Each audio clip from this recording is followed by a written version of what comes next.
¿Qué tal, hermanos? ¿Qué tal, hermanas? Que el Señor los bendiga mucho. Estamos ya en nuestro momento de lectura bíblica el día de hoy. Vamos a empezar una nueva carta. La segunda carta de el apóstol Pedro. Recordemos que en la primera carta el apóstol Pedro nos hablaba bastante respecto a las aflicciones, respecto a las persecuciones que sufren todos aquellos que son verdaderamente discípulos de Cristo. Pues nosotros debemos estar en ese grupo, ¿verdad? Y ahora vamos a ver la segunda carta de Pedro. ¿A quién va dirigido y de qué se trata? Dice el versículo 1. Simón Pedro, siervo y apóstol de Jesucristo, a los que habéis alcanzado por la justicia de nuestro Dios y Salvador Jesucristo, una fe igualmente preciosa que la nuestra. Gracia y paz os sean multiplicadas. Veamos que aquí en el primer versículo nos dice Simón Pedro, siervo y apóstol de Jesucristo. ¿A quiénes está dirigida la carta? A los que habéis alcanzado una fe como la nuestra.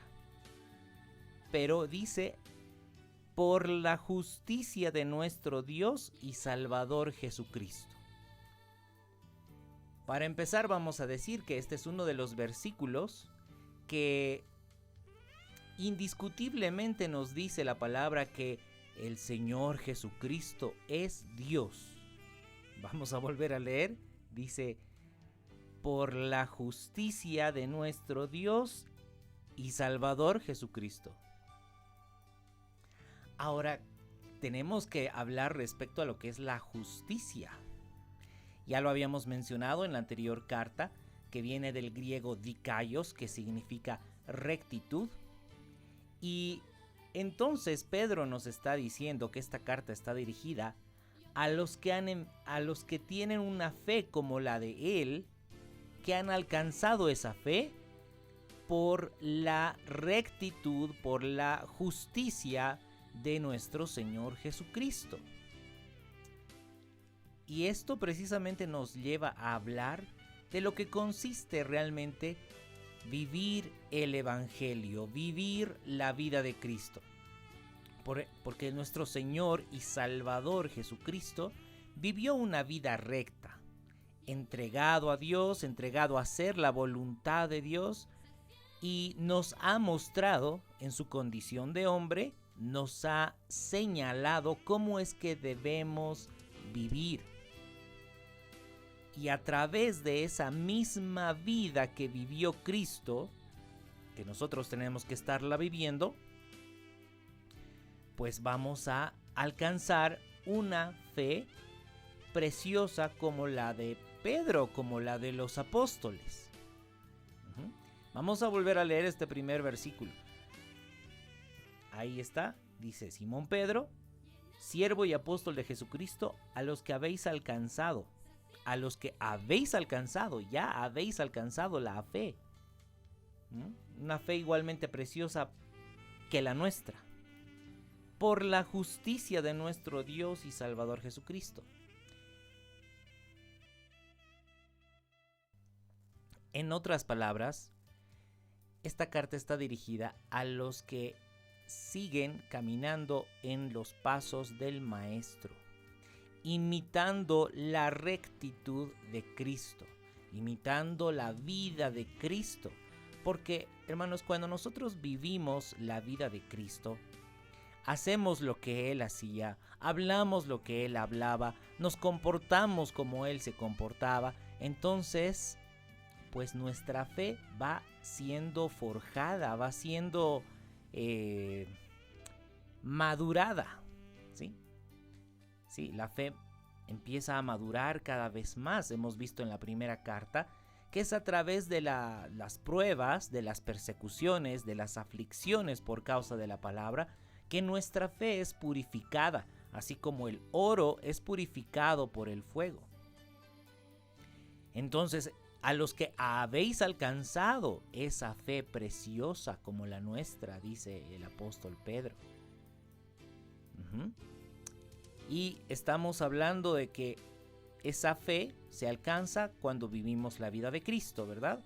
Pues el Señor Jesús, por el mensaje que daba, por el estilo de vida que vivía, Él era vituperado, era aborrecido, era perseguido. ¿Se da cuenta que nosotros, cuando llevamos la misma vida de Cristo, seguimos sus pisadas? Pues también somos vituperados, somos aborrecidos, somos perseguidos. Y de esa forma nuestra fe va siendo purificada para que esta carta sea dirigida a nosotros. ¿Se da cuenta que las cartas de los apóstoles no están dirigidas a todos?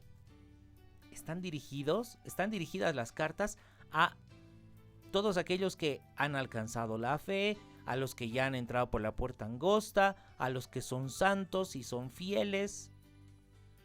Vamos a dar una vueltita.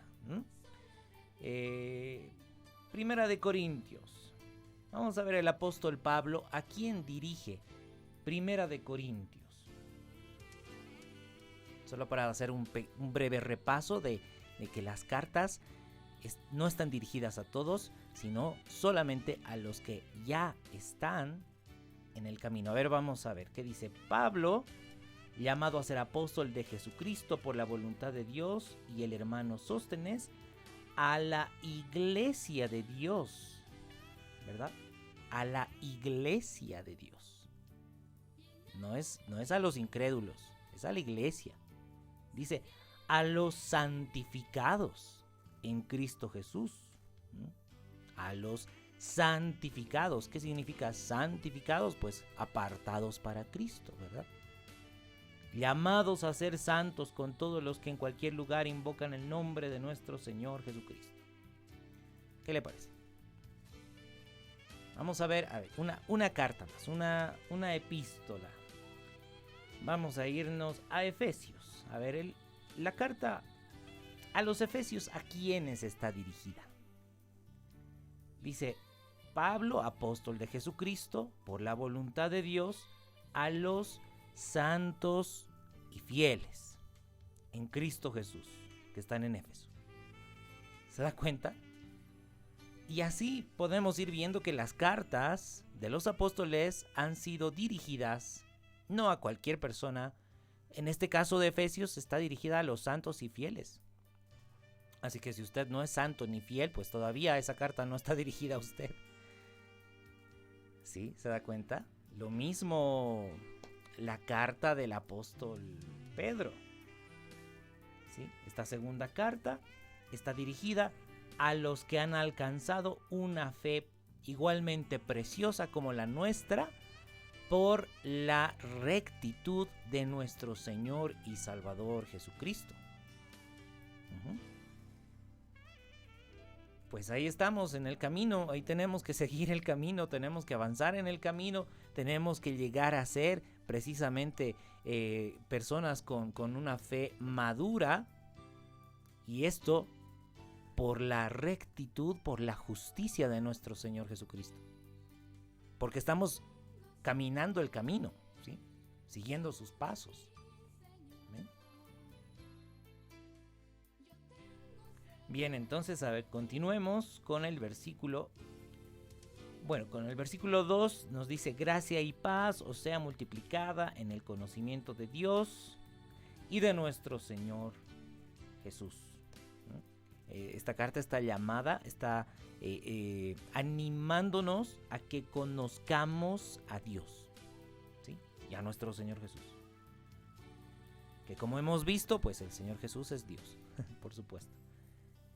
Dice el verso 3, como todas las cosas que pertenecen a la vida y a la piedad nos han sido dadas por su divino poder, mediante el conocimiento de aquel que nos llamó por su gloria y excelencia, por medio de las cuales nos ha dado preciosas y grandísimas promesas, para que por ellas llegaseis a ser participantes de la naturaleza divina. ¿Qué le parece eso?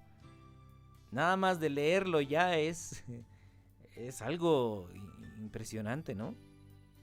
Para que por ellas lleguéis a ser participantes de la naturaleza divina. ¿Usted quiere ser participante de la naturaleza divina?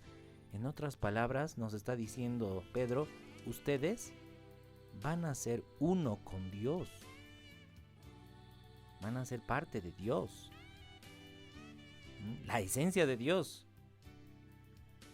¿Qué les parece? Esto es algo grande, pero por supuesto tenemos que leer cómo es que alguien llega a ser participante de la naturaleza divina. Dice, todas las cosas que pertenecen a la vida. ¿Qué significa la vida? La verdadera vida. No se refiere a simplemente que nosotros ahorita estamos respirando y estamos aquí en este mundo, ¿no? Porque hay muchos que están respirando en este mundo, pero están muertos. No, está hablando de la verdadera vida. La verdadera vida que viene por el conocimiento de la verdad. Por el conocimiento de nuestro Señor. Y claro, es importante que ahora recordemos Juan capítulo 8, verso 31. ¿Cómo viene el conocimiento de la verdad? Uno de nuestros versículos más conocidos, ¿verdad? Porque esto es esencial, esto es en lo que se diría, pues, troncal, importantísimo. Juan capítulo 8, verso 31, que dijo el Señor Jesús a los judíos que habían creído en Él: si vosotros permaneciereis en mi palabra, seréis verdaderamente mis discípulos y conoceréis la verdad, y la verdad os hará libres. ¿Cómo llegamos a conocer la verdad? Es permaneciendo en obediencia a las palabras de nuestro Señor Jesús. Usted no tiene que hacer ningún esfuerzo, no tiene que aparentar ser espiritual, no sé, temblando, a veces hablando cosas, ¿verdad? Usted lo que tiene que hacer es obedecer las enseñanzas de Cristo. La versión NBI, que es, ya saben muchos que a mí me ayuda mucho a entender este versículo, y dice, el Señor Jesús nos dice: si se mantienen fieles a mis enseñanzas, serán realmente mis discípulos y conocerán la verdad, y la verdad los hará libres. ¿Sí? Entonces, a mantenernos fieles en las enseñanzas de nuestro Señor Jesús, y llegaremos a conocer la verdad. Llegaremos a conocer la realidad, la esencia de vida. Llegaremos a conocer a Cristo, porque Cristo es la verdad. Bien, entonces volviendo con Segunda de Pedro, dice las cosas que pertenecen a la vida, a la verdadera vida, ya habíamos hablado, y a la piedad. Aquí hay alguna confusión, muchas veces uno no sabe qué significa piedad. A veces uno dice, significa compasión, misericordia. No, no significa eso. La palabra piedad, del griego eusebia, significa obedecer la voluntad de Cristo. Eso significa piedad, vivir obedeciendo la voluntad de Cristo, sumisos a la voluntad de Cristo. Recuerde bien, todas las cosas que pertenecen a la vida y a la piedad nos han sido dadas. Se supone que ahora nosotros estamos viviendo, primero, obedeciendo las enseñanzas de Cristo y dedicándonos a hacer la voluntad de Cristo. Enfocados en hacer la voluntad de Cristo. Eso es piedad, eso es vivir en la verdadera piedad. ¿Sí? y dice que nos ha sido dadas la vida y la piedad por su divino poder, mediante el conocimiento de aquel que nos llamó por su gloria y excelencia. Una vez más, hablando del conocimiento. Cuando llegamos a conocer a nuestro Señor Jesús, entendemos la vida, tenemos la vida y vivimos una vida de piedad. ¿Sí? Y dice, por medio de las cuales nos ha dado preciosas y grandísimas promesas. Entonces, estas preciosas y grandísimas promesas no son para todos, son solamente para aquellos que viven en una vida de piedad, ¿sí? Aquellos que viven haciendo la voluntad de Cristo. Aquellos que han llegado a conocer al Señor, a conocer la verdad por medio de obedecer las enseñanzas de Cristo. ¿Se da cuenta? Es que esto no se aprende en un seminario teológico. No, un seminario teológico no le va a hacer acreedor de las grandes promesas y preciosas promesas de nuestro Señor, no, sino el conocimiento de Cristo, conocer a Cristo. Y eso es a través de caminar en obediencia a su palabra. El Señor Jesús nos decía en Juan, vámonos a Juan capítulo 15, verso 10.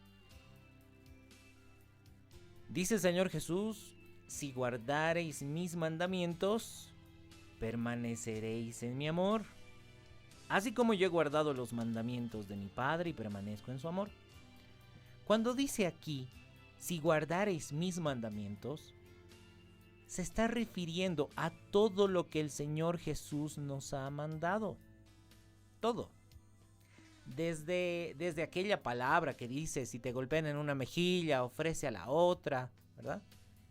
Hasta todas las palabras de Cristo, ¿no? Hasta aquel que no renuncia a todo lo que posee, no puede ser mi discípulo. Lucas 12:33, vended lo que poseéis y dad a los que necesitan, ¿verdad? Todas son esas cosas que el Señor Jesús nos ha mandado.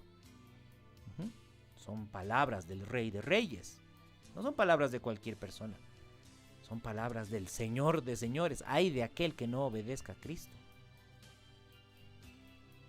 Y entonces dice, si ustedes obedecen lo que yo les he mandado, permanecerán en mi amor. Así como yo he obedecido lo que el Padre me ha mandado y permanezco en su amor. Y claro, lo que el apóstol Pedro nos está escribiendo precisamente está pero muy enlazado, muy acorde con las palabras de Cristo, ¿verdad? Porque por medio de todo eso, de la vida de piedad, por el conocimiento de Cristo, ¿no? El conocimiento de la vida, por medio de eso, Él nos ha dado preciosas y grandísimas promesas. Entonces a través de esas promesas llegaremos a ser participantes de la naturaleza divina. ¿Se da cuenta? Ese es el camino, ese es el trecho. Es que uno no puede decir, es que esas palabras son para mí. Yo vivo en el mundo, yo hago las cosas del mundo, ando en pecados, hago tantas cosas malas y de paso digo, esas promesas son para mí. No, esas promesas no son para cualquier persona. Por eso dice, esas promesas, para llegar a ser participantes de la naturaleza divina, dice, habiendo huido de la corrupción que hay en el mundo a causa de la concupiscencia.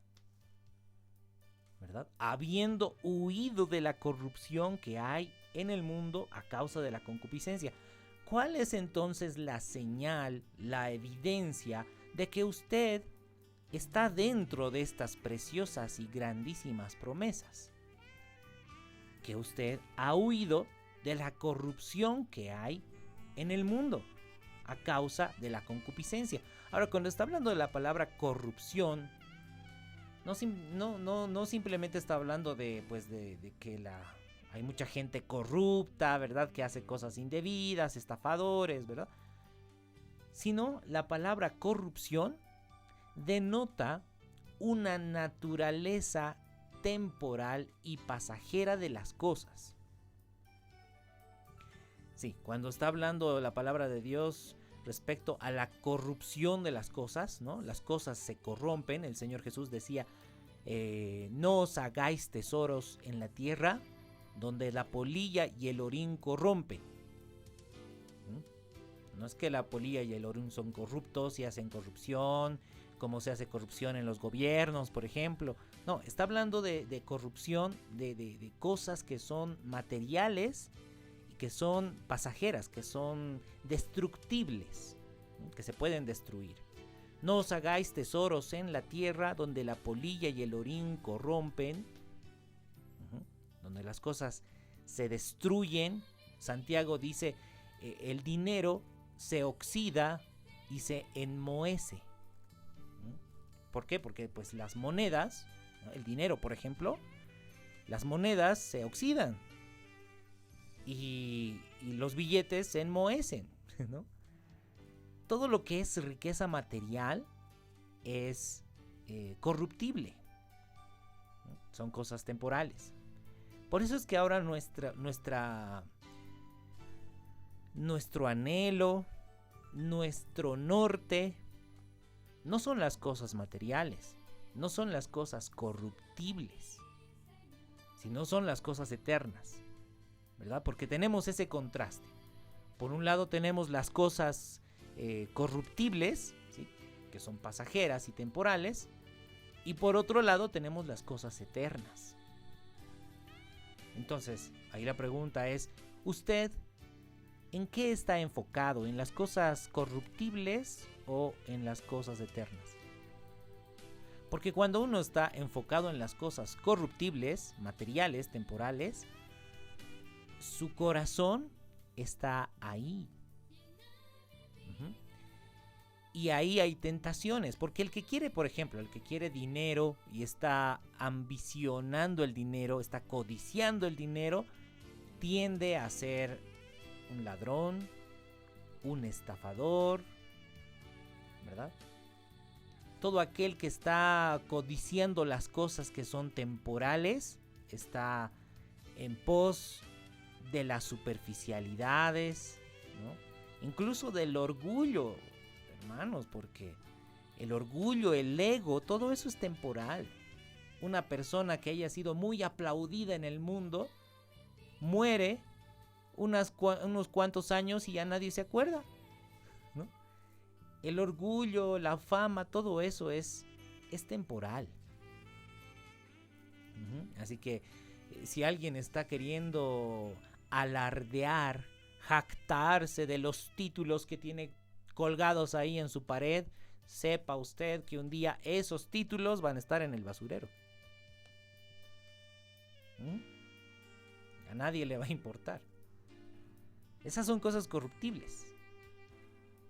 Y ahí está manifestando la vida que uno empieza pues a inflar su ego, empieza a inflar su orgullo, ¿verdad? Y el que tiene orgullo, el que tiene ego, no hace la voluntad de Dios. El que tiene orgullo, el que está en pos de su yo, lo que hace es su propia voluntad, sus propios deseos, los deseos egoístas, para satisfacerse uno, no para servir al reino de Dios, no para servir a los hermanos en Cristo, no, para satisfacerse uno. Esa es una persona que está viviendo en ego, en orgullo, en función a su yo.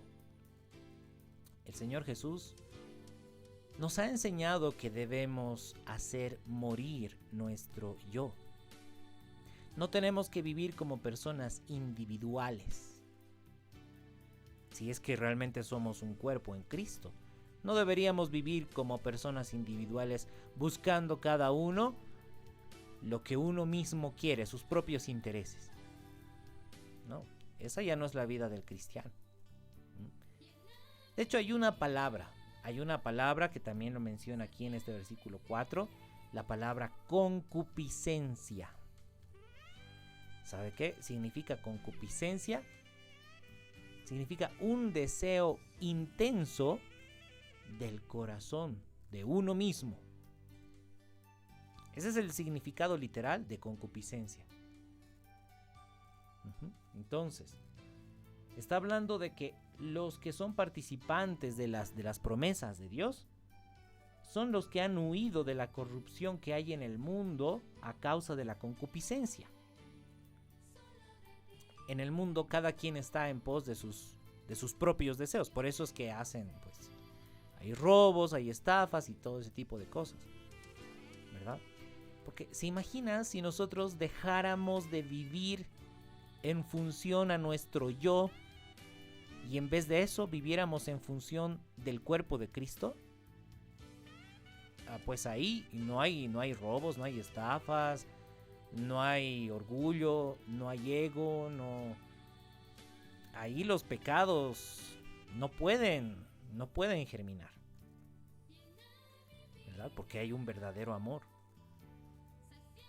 Y entre el cuerpo de Cristo, los que son el cuerpo de Cristo, que han renunciado a su yo, a su ego, pues sí, viven el verdadero amor. Por cierto, hermanos, en el reino de Dios, cada uno hace las cosas para su hermano. Nadie hace las cosas para sí mismos. Prestan servicios, pero no para ellos mismos. No esperan recibir nada a cambio. Eso es a diferencia del mundo, porque en el mundo siempre uno hace esperando algo a cambio, ¿verdad? Pero en el reino de Dios no es así. Entonces, debemos dejar el individualismo, debemos dejar nuestro ego, nuestro yo, y empezar a ser un cuerpo. Empezar a ser un cuerpo.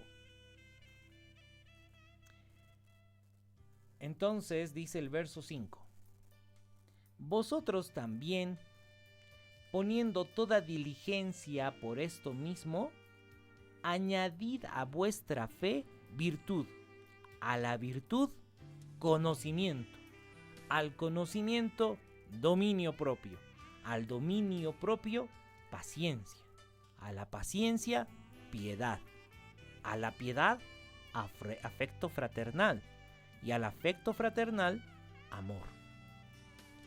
Porque si hacéis estas cosas están en vosotros, abundan. Si estas cosas están en vosotros y abundan, no os dejarán estar ociosos ni sin fruto en cuanto al conocimiento de nuestro Señor Jesucristo. Bueno, vamos a desglosar un poco esto desde el verso 5,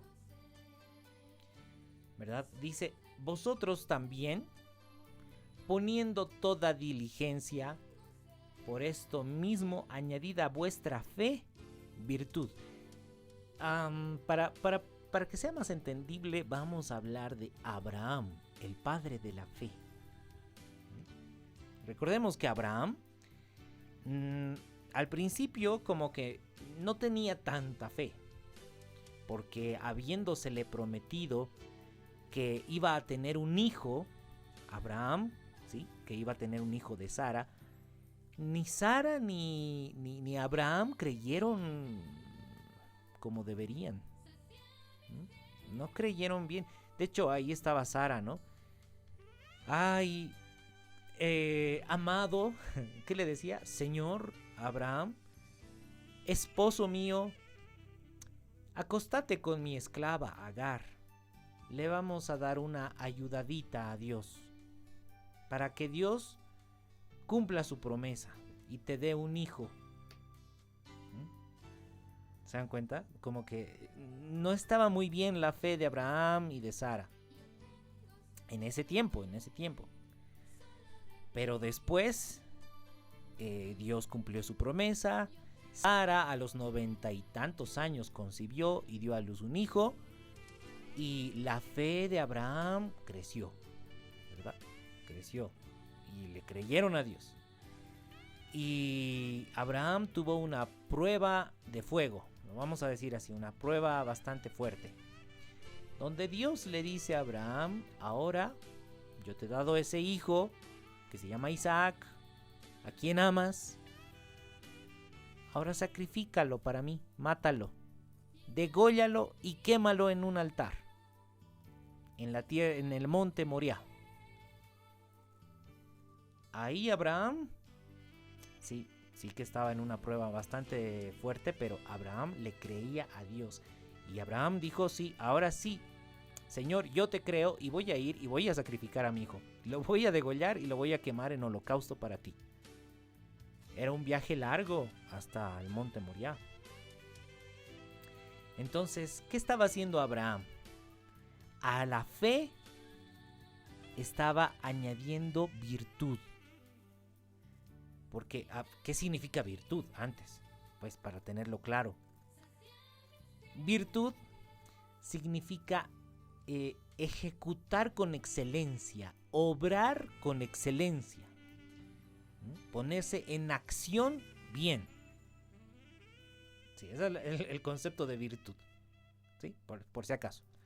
Entonces Abraham le creyó a Dios, ¿sí? Ahí podemos ver toda la historia en Génesis 22 está, ¿no? Entonces Abraham le creyó a Dios y añadió virtud. Es decir, ejecutó las órdenes, obedeció, lo hizo bien, lo hizo excelente.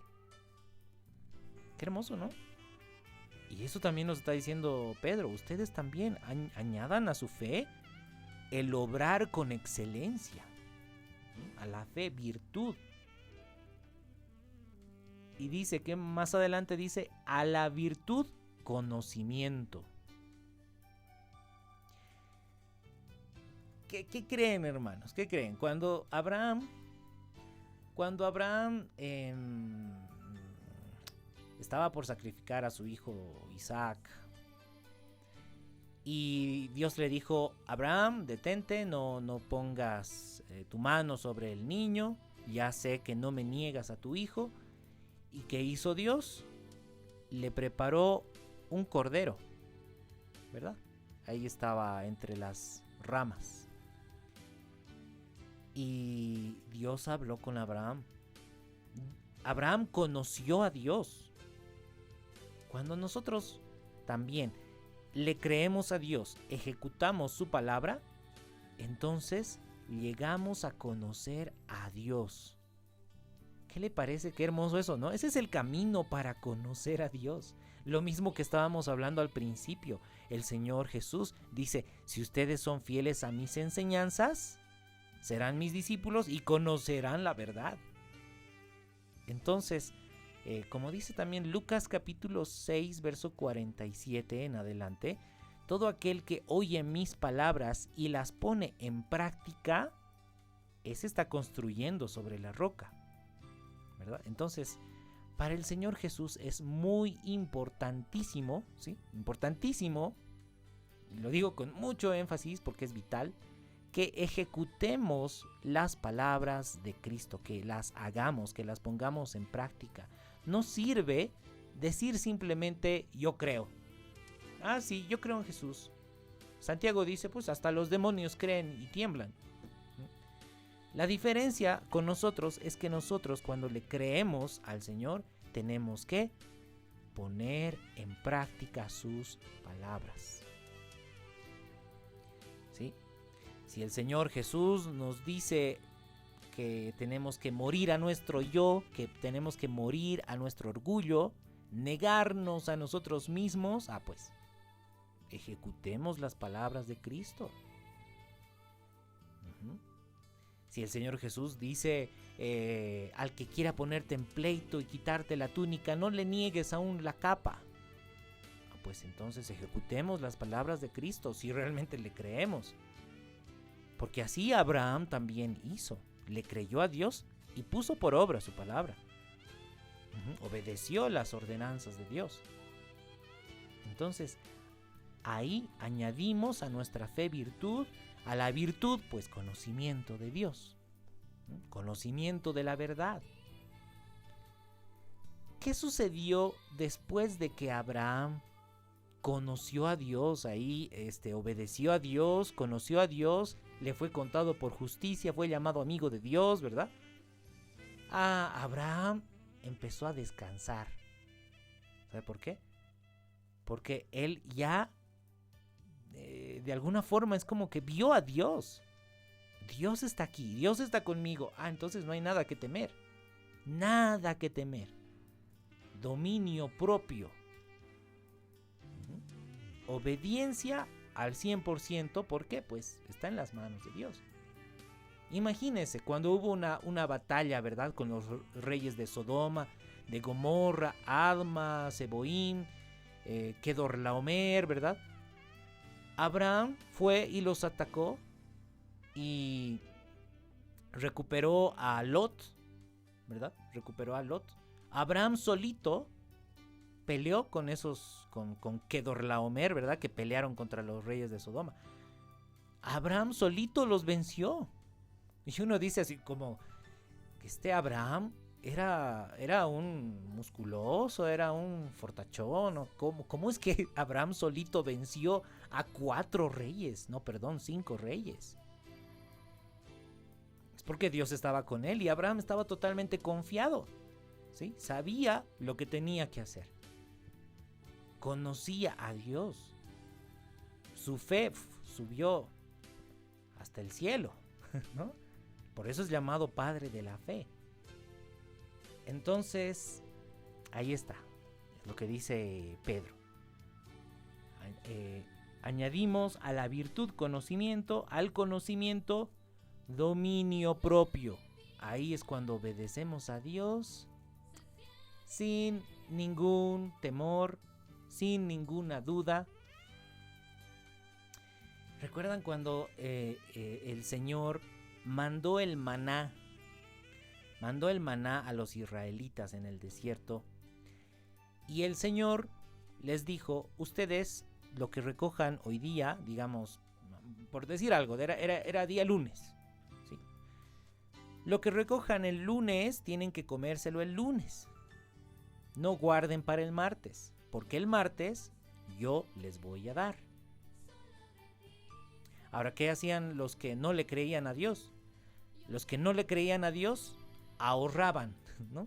Es como que, por si acaso, por si Dios no nos puede dar el día de mañana, vamos a guardar un poquito de maná. No, Dios se enojó mucho con ellos, ¿sí? Y ese maná se pudrió, le salieron gusanos. Entonces, ellos no podían obedecer a Dios porque no le creían, ¿no? Y cuando llegó el día sexto, ¿no? Vamos a decir que era viernes, y Dios les dijo, ahora tienen que recoger el doble, porque mañana, el séptimo día, es día de descanso, no van a salir de sus casas, no tienen que ir a recoger nada. El maná les va a durar. ¿Y qué hicieron los que no le creyeron a Dios? El día de descanso, el día séptimo, salieron a buscar maná. No le obedecieron, no se podían dominar, no le podían creer a Dios. Y ahí estaba el pueblo desobedeciendo. Por cierto, el libro de Hebreos nos dice que esos desobedientes quedaron tendidos en el desierto, muertos. El Señor no se agradó de ellos, porque desobedecieron, porque no le creyeron. Ahí está. Capítulo 3 de Hebreos, capítulo 4. Y también el autor de Hebreos nos compara con ellos. Ustedes no sean así. Ustedes obedezcan a Dios, créanle, obedeciéndole. Mientras se dice hoy, no endurezcáis vuestros corazones como ellos, que no le quisieron creer. Dominio propio, obediencia sin ningún temor. Por cierto, hermanos, hay una palabra del Señor Jesús que lo hemos mencionado hace un momento. El Señor Jesús dice a la manada pequeña en Lucas capítulo 12, verso 33. Vended lo que poseéis y dad a los que necesitan y tendréis tesoros en los cielos. Eso dice a sus discípulos, a su rebaño pequeño. Pero los que no le creen a Cristo, como que, ay, sí, quisiera obedecerle, pero no puedo. Es que no le creo. Es que sí le creo, pero es que no puedo obedecer eso. Entonces no tienen dominio propio, ¿verdad? No pueden obedecerlo, porque en realidad no le creen. Sí, son palabras muy radicales las del Señor Jesús, pero solamente es para creyentes. ¿Sí? Entonces, ahí ya vamos examinándonos cada uno de nosotros si realmente somos creyentes. Recordemos que la verdadera iglesia de Cristo obedecía esas palabras precisamente. Bien, entonces dice, al conocimiento, dominio propio, al dominio propio, paciencia. ¿Qué es la paciencia? En realidad, esta palabra paciencia significa aguante, perseverancia, constancia, ¿sí? Que seamos constantes en ese camino, constantes, sin dejar de obedecer a Cristo. Y añadan a la paciencia piedad. Una vez más nos encontramos con esta palabra, piedad. ¿Qué significa?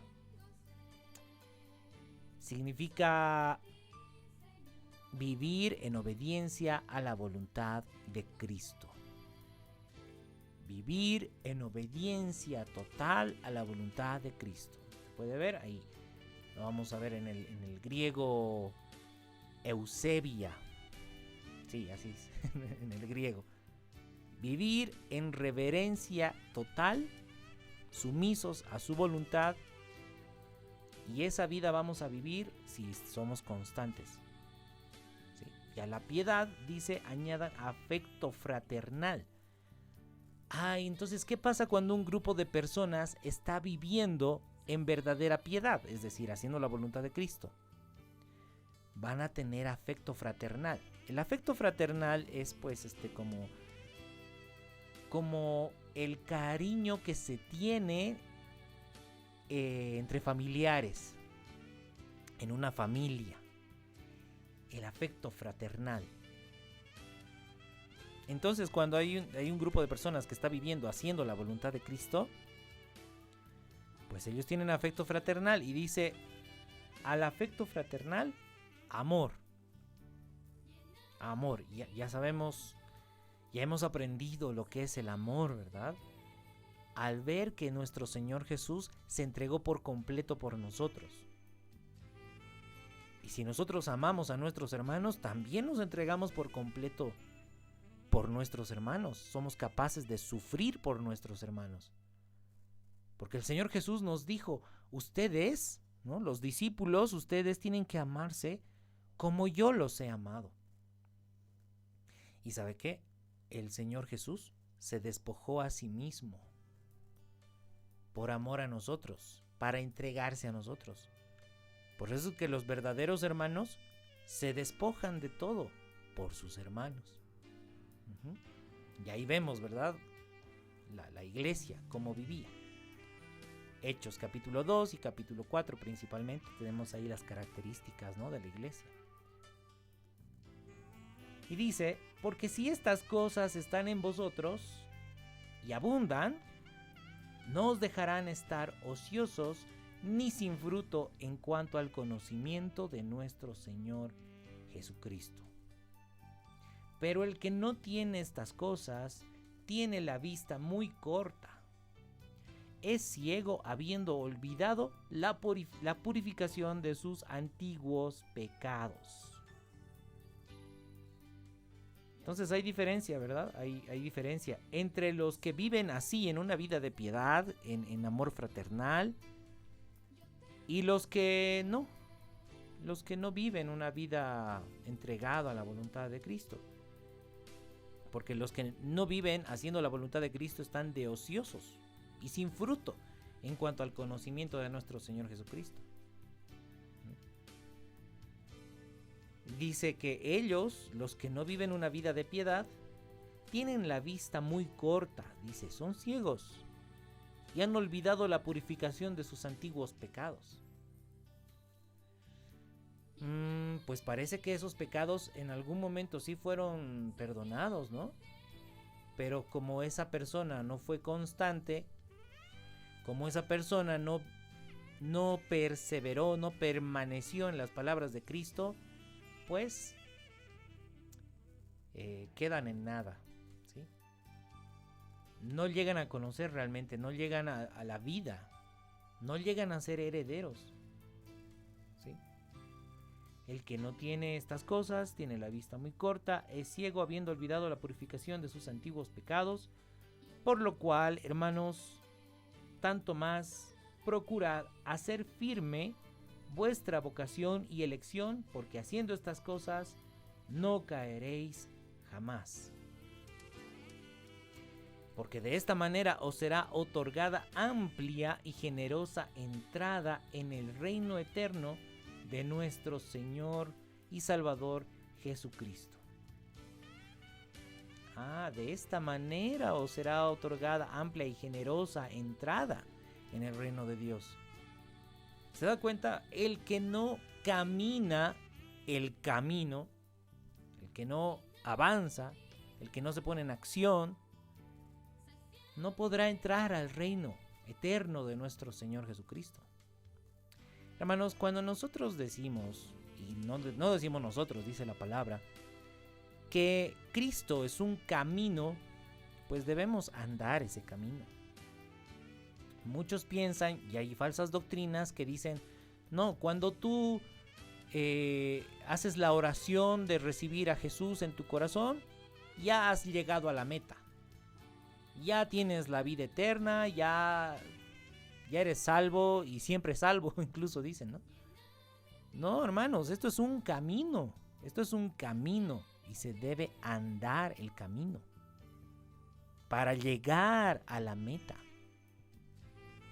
¿verdad? Porque igual un atleta, ¿no? Los 100 metros planos. Tiene que correr, pero mirando su carril.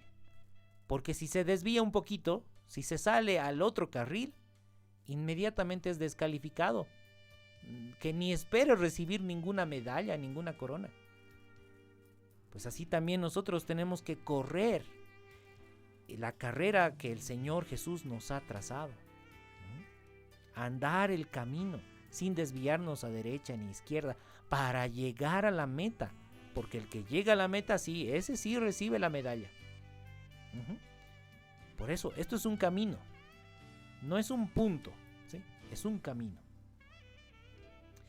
Bien, hermanos, no me voy a extender más para que el video no sea muy largo también.